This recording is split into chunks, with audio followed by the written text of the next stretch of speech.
gentlemen, here's Elvis Presley.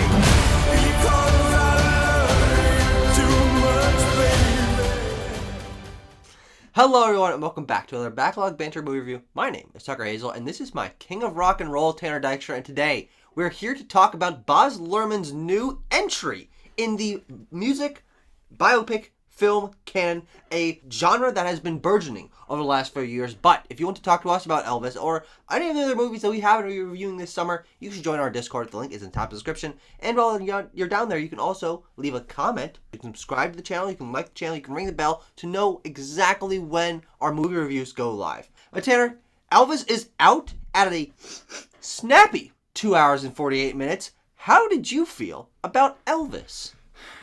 Tucker, I found Elvis to be romantically and sexually attractive. But if we're talking about the movie Elvis, I have complicated feelings towards Elvis. Sure. Okay. As this movie was nearing coming out, it premiered at the Cannes Film Festival, and there was mumblings and rumblings that this is quite a bit different than any music biopic we've gotten in the past. Yeah. And they are correct. Yeah. And I totally respect that. I don't personally know if I vibe with them, if I'm fully on board with the ride, the hay ride maybe that this movie takes you on. I do respect it, and I do think it's cool, and I think it's something that I'd like to see implemented into these type of films in the future, just because it makes it more engaging. I'll say this is a better movie than any of the other handful of stock standard music biopics I've seen. Your Respects, your Walk the Lines, your Bohemian Rhapsodies, it's better than all of those. Elvis was a movie I was not expecting much of going in. I've watched almost all of these biopics that you mentioned, and for me, as someone who is not into the history of music, who doesn't know any of these people and their stories on a very personal level, their music doesn't mean anything to me. I've probably heard a handful of Elvis songs. I mean, I recognize a couple in the movie, but there's no personal connection here. So I'm going into Elvis saying, holy nuts. 2 hours and 48 minutes, flashy Baz Luhrmann editing. This is going to drive me bonkers. And there were a few early reviews to that nature. But I'm surprised to say that I did not only respect the decisions that Baz Luhrmann made in Elvis, but I've really found them to be quite enjoyable. And I think you're right, it's a directorial style that makes the movie a lot more engaging than other music biopics. And I think that for what this film is going for, which is not just a telling of Elvis's life, but a telling of Elvis as a music and pop culture icon, the flashiness, the story being told from, instead of Elvis's perspective, Tom Hanks' character, Colonel Tom Parker's perspective, all of these decisions lead to a very unique feeling music biopic that gives me a lot more energy of what rock and roll is, what music, what the impact of music, the impact of pop culture can do. And for 2 hours and 48 minutes, this movie didn't fly by, but it was always flying. This movie is very well paced. There's just a lot of it. And that really is my only downside to this film. It would have been a lot more impactful and consistently high energy if 25 minutes were trimmed out of it. But as it stands, I know what Baz Luhrmann is going for, and at 2 hours and 48 minutes, you can't say that he did not know what he was doing. That's why I praise this movie to the regards that I'm going to across this review. It's so obvious that Baz Luhrmann made his commitment to his choice, and you can really feel his artistic vision.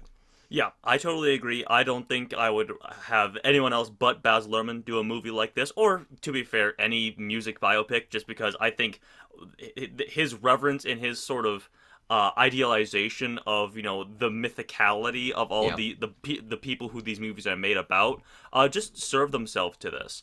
But for me, I think it swings too far in one direction. As I told you, there's a notable music biopic that I didn't rattle off that Elvis is better than, and that is the film Rocketman from 2019. Yeah.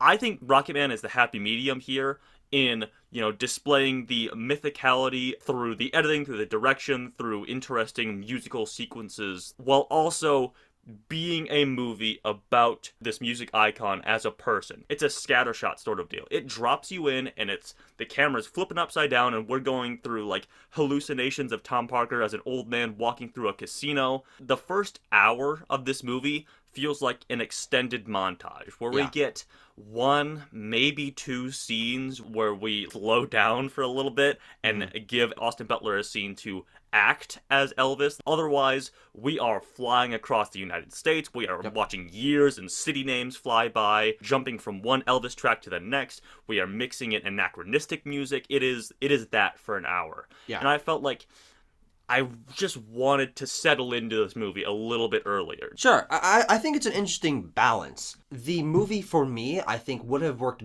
best, as I said, trimmed out, but I think trim out the drama parts and make it 2 hours and 20 minutes of that montage energy. I think where the movie lost its own identity the most is when it slowed down and you had to learn about Elvis as a person. But I think that what the framing device of this movie is learning about Elvis through the eyes of Colonel Tom Parker, and the reverence for himself and Elvis that this man had. And you're having Tom Parker and Tom Hanks narrate over this entire thing. It is bookended by him reflecting on his life of raising Elvis as an icon, not as a person. And there are very few instances where Tom Parker and Elvis Presley connect on a human level. And I think that the disconnect from Elvis's human life is, I can pretty easily wipe away by saying this is Tom Parker's look back on Elvis's life. And not only Elvis's life, but him saying, look how good I was at making this icon, the greatest show on earth.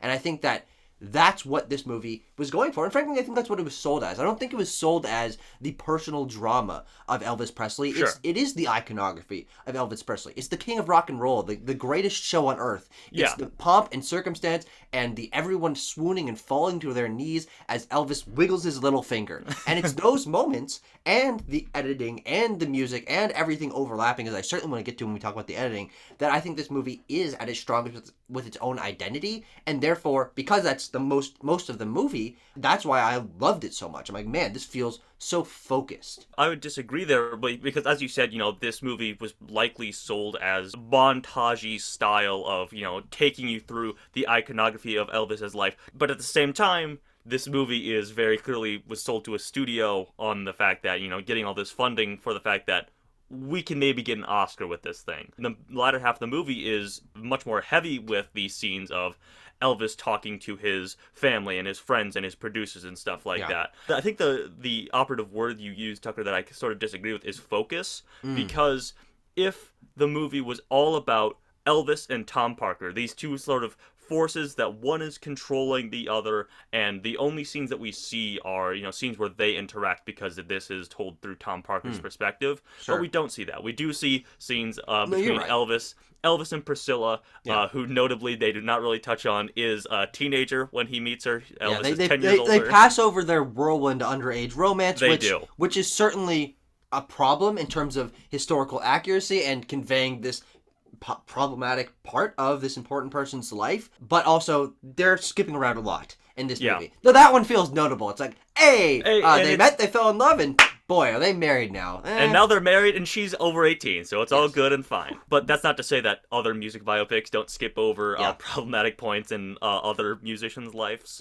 Yeah, I think that the performances are the part of the movie that I am personally least engaged by, and not because I don't think they were good to great, but because they didn't hit me as much as I was impressed by the editing and the pomp and the overtop nature of the film. I think Austin Butler is the clear standout here when I'm watching this movie, and not necessarily in the personal dramatic scenes, though to some degree in those, but it's in the moments of him as Elvis, singing, dancing, learning more about himself as a performer, that his performance really shines. And I leaned over to my friend Sam multiple times throughout this movie. I'm like, he looks so much like Elvis here. And I usually feel that a little bit in movies, but I think Austin Butler sells being Elvis more than I usually get out of other performers. I was sold that he was Elvis, and especially when he's singing, when he's doing the voice, when he's wearing these costumes, there's such an energy to him. And even if Elvis is not one of my favorite people, even if Austin Butler's not one of my favorite actors, I still think this is going to be one of the performances of the year, because just the sheer amount of stuff that this guy, Austin Butler, had to go through to become Elvis to the degree that he is, I was absolutely blown away by his performance. The physicality is the highlight of Butler's performance. He and just nailed the sweat dripping off of him, and his body parts flying everywhere. The filmmaking absolutely serves those on-stage performances that Elvis does, but it's also helped immensely by Butler's fantastic physical performance as Elvis Presley. Now, Tucker, there's another person in this movie that we need to talk about. There's one other, yeah. And that is Colonel Tom Parker, as portrayed by the confounding Tom Hanks performance I think we have in this movie. It's odd. It's certainly an interesting choice for Tom Hanks to make, playing into this larger-than-life devil on Elvis's shoulder sort of character that he's going for. Yeah, I was really interested by this performance, and not because I loved it, but because, A, I love Tom Hanks. I think he's making a very conscious decision. He's not phoning this in. He's putting a lot of effort into creating this persona and this character, but also because I was really surprised that I would say he's not supporting. I'd say he's a co-lead in this film. I mean, obviously, the movie's not named after him, but there are so many scenes where it's him talking to other people. He's narrating the story. He's in the movie before you even see Elvis. And how much the performance grew on me, I guess, over the course of the film, as I sort of learned that he is supposed to be this larger-than-life guy. He is supposed to be the villain of this story, but also it's through his eyes. And I think that's a really interesting narrative framing. And Tom Hanks is a great actor. He's a great performer, and he changes himself quite a bit in this role, both through the prosthetics and the accent and the physical mannerisms. It is an impressive performance in terms of a transformation. But I think you're right in terms of it being odd. That's what sticks out in my mind most. I'm not like, oh, this is this character, and his drama is the most interesting thing about him. No, it's not. Tom Hanks has a fat chin, is doing a funny voice. And so that does definitely take away some of the drama. But again, as I said, I don't think the drama is where this movie is at its best. And the fact that he is over the top matches this movie's tone. What we've really been talking about is here that, Baz Luhrmann has this idea of portraying Elvis as an icon. And when we are in those musical performances, when Elvis is on stage and we are cutting back to all these women in the 1950s and the 1960s losing... In the 70s, losing their minds. Namely earlier in the film when it's earlier, because they've never seen anything like this before. Yeah, that is perfectly conveyed. I think that message comes across crystal clear, and that is Butler's performance, that is the editing, that is Baz Luhrmann's directorial style. It's everything. The balance they try to strike here between doing that, making that conscious decision, and doing something different with this film in terms of it being a musical biopic, a different look at, the iconography of Elvis and not just, Elvis's life as a man, as a human being. And then they try to do that as well. Oscar Beatty, let's give Austin Butler his Oscar moments. He's smashing things against the wall, he's yelling, he's crying. Yeah, I think the balance they strike here just doesn't work for me. I'm going to give it another shot. I do want to go see Elvis again, knowing what I know about the film, giving it another shot, reevaluating it. But that's where I stand on Elvis, basically.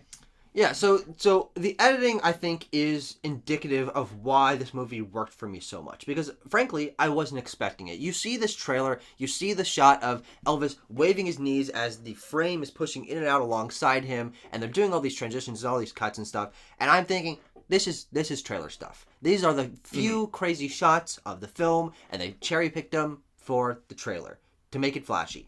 But no, I mean, on the whole, 2 hours and 48 minutes is a long movie, and the vast majority of that runtime are those music sequences, are the moments of people reacting to Elvis and seeing his iconography and cultural impact. And the editing made me so much more engaged in these musical sequences and the story than I have been with any other musical biopic. This is my favorite music biopic because I think it conveys the energy of music the most.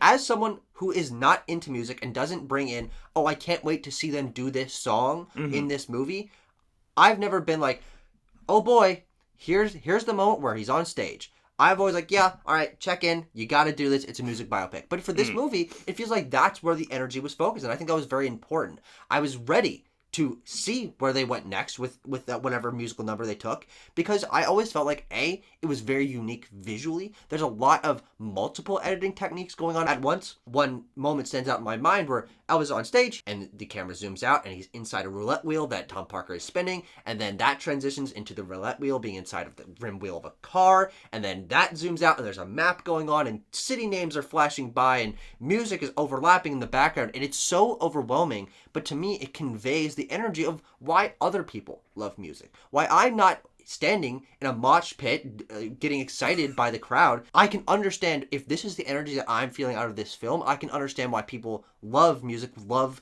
the iconography of Elvis Presley. And also because these musical scenes and the film as a whole always feels really interconnected. Time is sort of flowing back and forth between these scenes, and scenes are never clean cut one to the other. They're sort of softly transitioned to one another with shots interconnected between two sequences. And when Elvis is on the stage doing his dances, it's never just that. You're intercutting to Tom Parker and the audience to something else happening at another point in time. So the story is always moving forward. And that makes the film feel always really well paced. Nothing is ever one way or the other with this film. It's always wrapping into itself and continuing its own energy.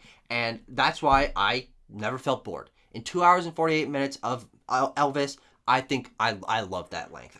Yes, it could have been shorter, but I know what Baz Luhrmann was going for. And for that, it is one of my favorites of the year. For me, Elvis is going to get an 8.9 out of 10. And frankly, if you're a fan of music biopics, I can't recommend this movie enough. But also, I don't think this movie is going to do well with audiences. I give Baz credit for taking that trailer flair and putting it in the movie. But as it stands right now, at my initial thoughts, I'm going with a 6.8. Sorry, Baz. That's fair. I'll make sure he doesn't get too mad. I'll protect you from Baz Luhrmann. Thank you. But if you want to be protected from Baz Luhrmann's incredible wrath, you should subscribe to Backlog Banter. It's the only thing that keeps him away. It wards him off. But we'll see you guys in other movies, other reviews in the future. I'm gargling air. Gargling air. Gargling wiener. Wiener.